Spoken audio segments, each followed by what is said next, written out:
share our experience in the UP College of Law. I was prepared to address this to all our members of the bar in the Senate, but since it is Senator Kiko, my schoolmate, my teammate actually in the UP Volleyball Varsity team who stood up, I'll also specifically address it to Senator Kiko. So dear Senator Kiko and our colleagues in the majority, knowing that you have members in the majority that are lawyers, and for those who are not lawyers, you definitely have consultants who are lawyers. Wala naman siguro ni isang senador dito na walang consultant na abogado. Kahit ako abogado, ang dami ko hong staff na abogado din. Why? Because these are legal issues. We need to talk to the experts. Kung pag-uusapan natin ang mental health, physical health ng Vice President, then of course we will not listen to lawyers. We will listen to doctors, di ba? So this is a legal issue. Let's hear what the lawyers have to say. But let me just quote, because I know the Senate President doesn't have time to call on all the lawyers. So if you ask your lawyers in your staff, I'm sure nag-abala sila to look at the constitutional records, to look at the journal. I'm sure. And if they did not, please take your cell phone now and text your staff. What does the constitutional journal, the records of the debate show? Sinabi na po ni Senator Alan Cayetano, you can question him, you can doubt him. Ask your staff. May I ask you, dear colleagues, let's do our job well. The same way when you stand up and you tell me to do my job well and you disagree, I disagree with your point of view, I will listen intently to your point of view. And I'm looking at each one of you because this is our solemn duty. What does the Constitution say?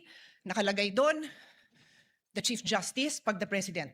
Silent nga po sa iba. So sabi ng iba, at yan ang sinasabi ng Senate President natin na mukhang pwedeng iba. So we looked at what the constitutional framers said. What did they say? Nagdebate na po sila, colleagues. Nagdidebate tayo dito. Pag sinabi ng sponsor, ito na yung paliwanag, yung nag-i-interpolate at nagbibigay ng amendment, sinasabi niya, okay, yung pala paliwanag mo, okay na ako. No need to amend. Yun at yun din ang sinabi. Let's place ourselves in that position. Because that happens to us every day. Every day, somebody stands up and says, ano ibig sabihin nito? And the sponsor will explain. Pag hindi maliwanag, sasabihin nung nag-i-interpolate or nag-a-amend, ay papa-amend ko kasi hindi maliwanag or I want to improve it. Pero kung nagkaintindihan naman, okay na. Eh yun nga yung binasa, tanungin nyo naman po yung staff nyo. Or let's pause, let's all get a copy. Let's show it.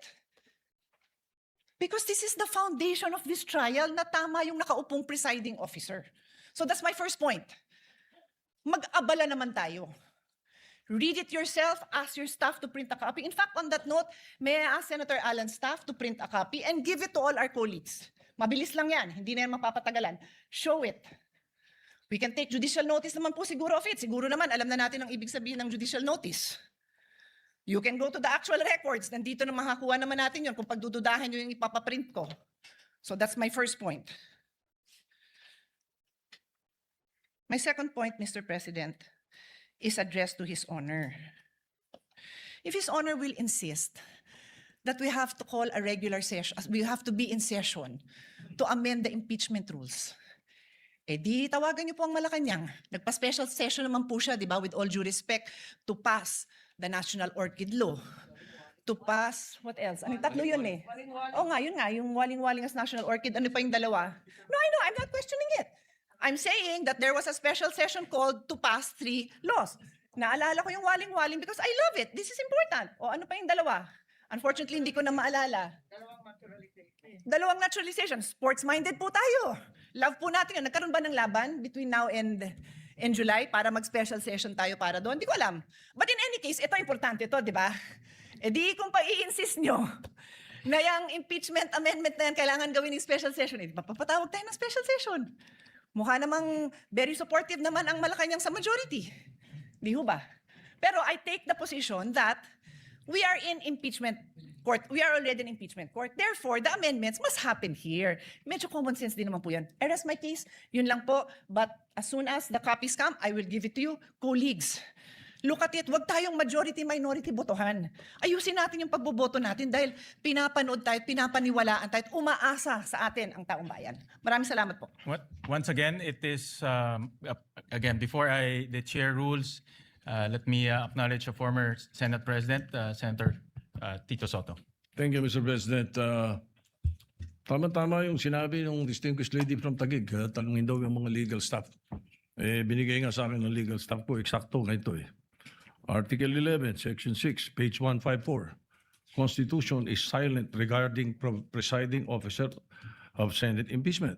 However, the Constitution expressly provides that the Chief Justice will preside if President is on trial.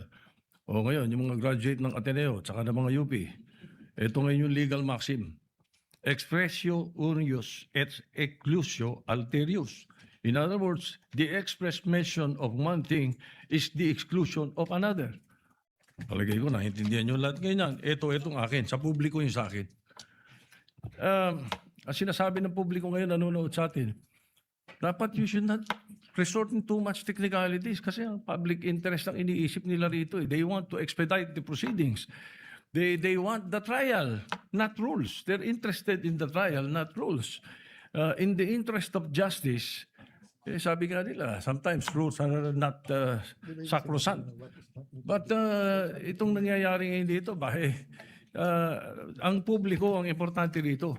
Where does the Constitution emanate from? From the public. From the people of the Republic. So, desisyonan nyo na to, Mr. President, para matapos na. Sir President, can I have my 2 minutes? Once again, let me reiterate the position of the chair. My humble position is that this matter should be discussed during plenary when the Senate is convened as a legislative body. And may I ask the gentleman from Taguig if he is objecting to this position? I am objecting that position and will call for a vote. May I explain? I think under the rules, I can explain why I'm asking We'll for a call vote. for a vote first. And Mr. then President, we'll can allow. explain, Mr. President, under the rules, I can explain why I'm calling for a vote first so that I can convince them to vote for me. No, under the rules, When you object, there's Mr. an objection. The vote will proceed without any explanation. President, And after under that, the we will rules- allow the gentleman from Taguig to explain his vote. Mr. President, So we call Mr. for a President, division of the President. House. So those who are Sir President, Mr. President, when you Wait, object, you're those- allowed to explain your Senator- objection and state Senator your Lacson objection. is recognized. Thank you. Your Honors, pursuant to Rule 2 of the Rules of Procedures on Impeachment Trials, as amended, I move to elect Senator Judge Francis Joseph Guevara Escudero as the presiding officer of this impeachment court.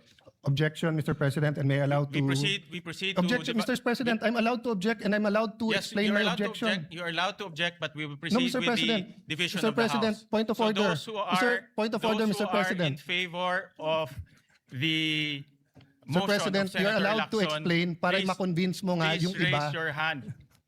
We will vote by raising of hands. So those who are in favor of the motion of Senator Lacson electing Senator Chis Escudero as the presiding officer, please raise your hand. The clerk of court is directed to count the votes. No, in our rules sa parliamentary procedure.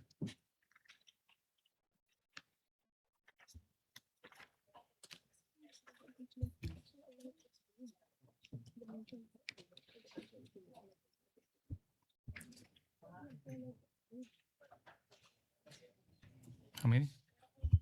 How many? Explain my vote, Mr. President. Hold on. Allow the chair to make a ruling.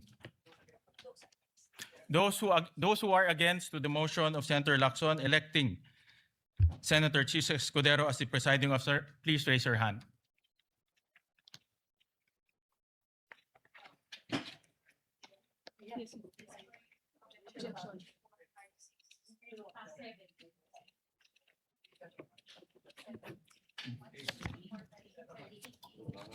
Ilan?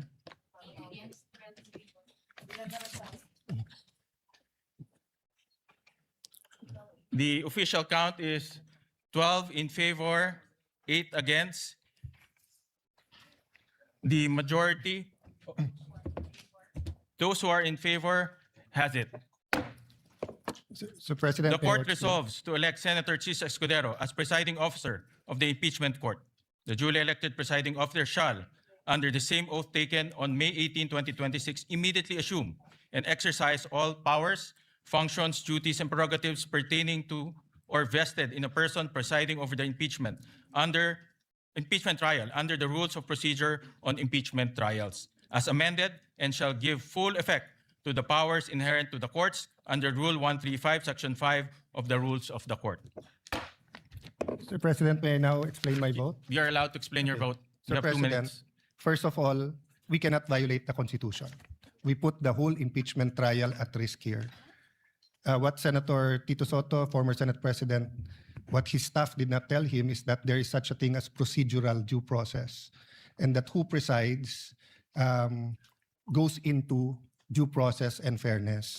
The Latin term that he mentioned was for enumerations, that when there are enumerations at hindi kasali doon, in this case, there was a statement that in only one case it would be the Chief Justice, because member of the Constitutional Commission who became Chief Justice, Davide, was going to amend precisely the Constitution to state the Senate President shall preside. But upon explanation by the sponsor that it is understood that it is the Senate President, then it should be the Senate President. And dun sa sinabi ni Senate President Soto that ang gusto ng tao ay mag-umpisa na, precisely, kanina pa dapat tayo nag-umpisa kung nag-preside ang Senate President. Secondly, this is when you have threshold issues, issues that go into due process fairness. If we're going to say that ang gusto ng tao i-convict na lang, then let's just blurt it out.